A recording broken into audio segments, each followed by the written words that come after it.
Salut à tous, aujourd'hui petite vidéo un peu spéciale car je vais vous présenter ma CNC, on va faire rapidement le tour de la machine et après j'ai une modification à faire, je vais remplacer le Dremel qui est là, qui me sert de broche, pour remplacer ça par une affleureuse. Alors là on est clairement sur une version complètement DIY à la sauce je m'en fous des finitions, c'est un peu dégueulasse, c'est limite dangereux à certains endroits, mais ça fait très bien le job pour le coup, elle fonctionne mieux qu'elle est belle, ça c'est clair. Pour la partie mécanique, donc c'est la version la plus simple à mon avis de ce qui se fait en termes de CNC homemade. On a des tiges filetées reliées au moteur pas à pas, ici l'axe Y, et c'est pareil pour les trois autres axes. Ça passe dans un écrou qui est bloqué, ce qui fait que l'écrou peut pas tourner, donc quand la tige filetée tourne, c'est l'écrou qui se déplace le long de la tige filetée, c'est comme ça que la broche se déplace sur les trois axes. Donc tout ça avec des roulements à billes sur des profils aluminium. Donc ici des règles de maçon pour l'axe Y, ici on voit normalement un profilé alu pour l'axe X et pour l'axe Z une autre règle aluminium. Ça marche très bien, c'est pas hyper efficace mais ça fait plutôt franchement bien le boulot. Donc pour la broche, ce que je vais changer tout à l'heure c'est un Dremel, c'est ici un modèle je sais pas, qui est relié à l'avant, je sais pas comment ils appellent ça chez Dremel. Bon, ça c'est le petit machin qui permet d'être plus précis quand on travaille avec un Dremel, qui lui est à l'avant. Et dernière chose pour la partie mécanique, pour éviter que le chariot aille trop loin, j'ai des interrupteurs de fin de course un peu partout, enfin 2 par axe, un pour le début et un pour la fin du mouvement de chaque axe, ce qui permet notamment de ramener la broche à sa position initiale à chaque début d'usinage et donc de partir toujours pile poil du même point. Petit zoom sur l'axe Z, donc on peut voir ici la partie du Dremel qui est donc à l'avant, donc le fameux outil qui permet d'être plus précis quand on fait ça à main levée. Le moteur de cet axe là avec la tige filetée, l'écrou qui est donc enfermé un peu n'importe comment, mais bon ça marche, les capteurs de fin de course, les roulements à billes qui permettent le déplacement de la règle de maçon qui est derrière. Ici nous avons donc l'axe Y avec son moteur pas à pas, la tige filetée qui permet le déplacement donc, du chariot dans ce sens là, le Dremel qui est fixé à l'arrière donc, du chariot. Donc ici nous avons l'axe X avec son moteur pas à pas, la tige filetée qui est juste derrière, et l'écrou qui est enfermé qui permet donc le déplacement sur l'axe X se trouve entre la plaque d'alu qui est là et le profilé alu qui est ici.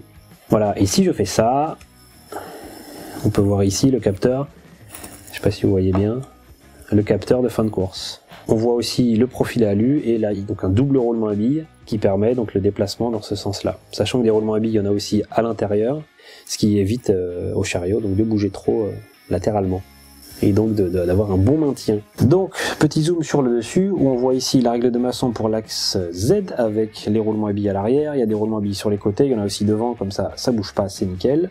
Ici c'est tout le chariot qui se déplace sur l'axe Y avec ses roulements à billes sur le dessus, les roulements à billes à l'arrière, il y en a dessous, il y en a devant, il y en a dans tous les sens pour pas que ça bouge. On a toujours notre Dremel, le moteur pour l'axe Z. Et donc la petite différence de conception entre l'axe Z et l'axe Y, c'est que là c'est le chariot qui se déplace sur les règles de maçon via les roulements à billes, alors que là c'est la règle de maçon qui se déplace à l'intérieur de toute la structure en aluminium. Pourquoi? Parce que pour l'axe Z c'est beaucoup plus simple, parce que ça permet donc de fixer devant ici la broche. Donc pour la partie électronique, la carte de contrôle et l'alimentation, on a déjà ici le mini panneau de commande ultra rudimentaire qui permet l'alimentation, les fusibles de sécurité et 3 interrupteurs, il n'y en a qu'un seul qui sert pour l'instant, c'est ce qui permet d'allumer ou d'éteindre la broche directement. Les deux autres je les avais mis au cas où, pour par exemple une aspiration ou une lumière, mais je l'ai jamais fait. Ensuite pour l'électronique à proprement parler, c'est dans ce joli tiroir. Donc pour la partie électronique, on se retrouve ici avec la carte de contrôle, c'est une Hobby CNC Pro, elle permet de contrôler 4 moteurs pas à pas, donc moi ici j'en ai que 3. On a ici donc tous les capteurs de fin de course qui sont reliés là.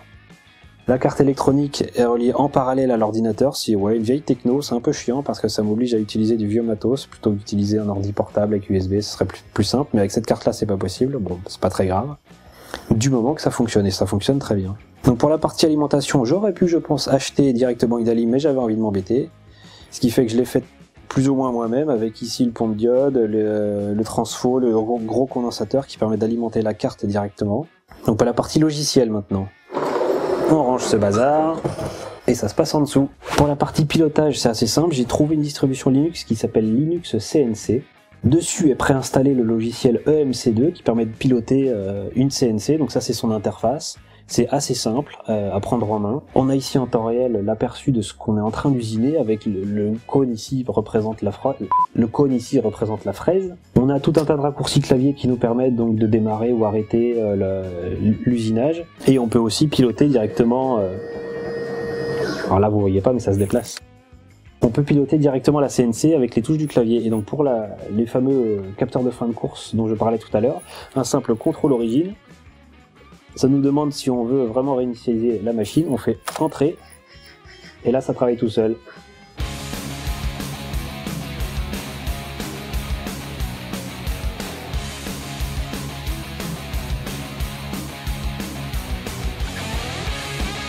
Donc voilà pour ce tour rapide de la machine, j'ai essayé d'être le plus complet possible. Si jamais il y a des choses qui n'ont pas été claires ou si vous avez des questions, n'hésitez pas à me mettre tout ça en commentaire, j'y répondrai avec plaisir.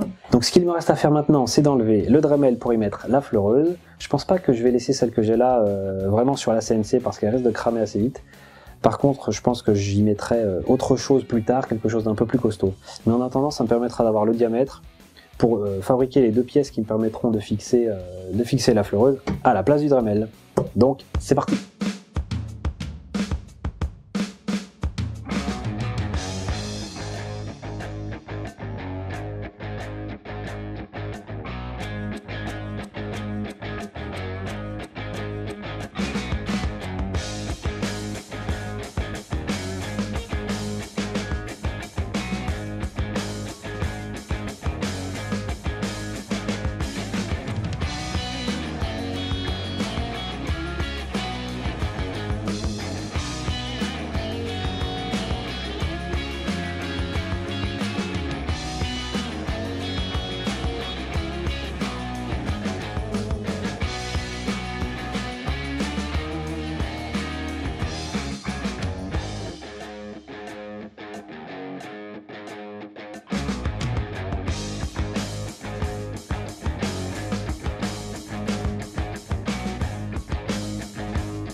Bon, clairement là je suis pas parti dans la bonne direction pour la modification de cet axe Z, donc je vais repartir à 0, c'est-à-dire que je vais tout démonter ici, la règle de maçon, les roulements, toute la structure, tout va sauter.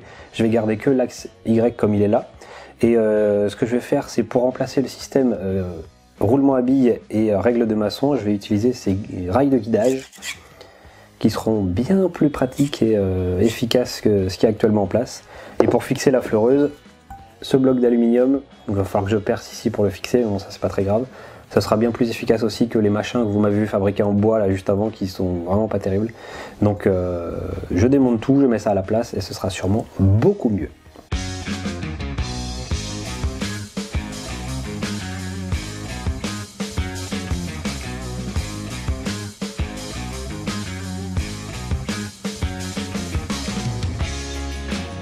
Bon voilà ce que ça donne une fois tout démonté, c'est un petit bazar. J'ai plus d'axe Z là-bas, il reste plus que l'axe Y sur lequel donc je vais monter ce que je vous ai montré tout à l'heure. Et tout ça, eh bien ça dégage.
Et voilà, la modification est terminée. Bon, alors je suis pas hyper satisfait du résultat. Je m'attendais à quelque chose de beaucoup plus fluide venant des glissières. Au final, ça saccade un peu trop. Donc je pense que j'ai perdu en précision à ce niveau-là. Bon, je ferai sûrement des améliorations plus tard, quitte à rechanger les glissières. Mais bon, sur le principe, je suis quand même très content du résultat. C'est plus propre. Je suis content d'avoir une affleureuse à la place du Dremel. Ça va être plus sympa. Bon, cette histoire de saccade, c'est pas si dramatique que ça, puisque si j'ai juste besoin de découper une pièce, ce sera pas très grave, puisque là, j'ai pas besoin d'une précision extrême sur cet axe, puisque le but, c'est juste de traverser la pièce, donc peu importe. Bon, c'est pas l'idéal, mais pour une découpe de pièces, ça fera l'affaire. Pour graver quelque chose, là, ce sera plus embêtant déjà. Mais bon, au moins, je pourrai découper des pièces. Comme d'habitude, si la vidéo vous a plu, n'hésitez pas à me le faire savoir avec un petit like ou un petit commentaire. N'hésitez pas non plus à partager la vidéo et bien évidemment à vous abonner et à activer la cloche. Sur ce, moi, je retourne bricoler. À la prochaine. Salut! Pour la partie mécanique, donc j'ai mes 3 moteurs pas à pas, l'axe Y, c'était l'axe X. C'est un peu ridicule, je suis par terre. Donc ce qu'il me reste à faire, ça fait que 27 fois je crois que je fais ce donc, ce qu'il me reste à faire maintenant. Donc ce qu'il me reste, 28, donc ce qu'il me reste 29.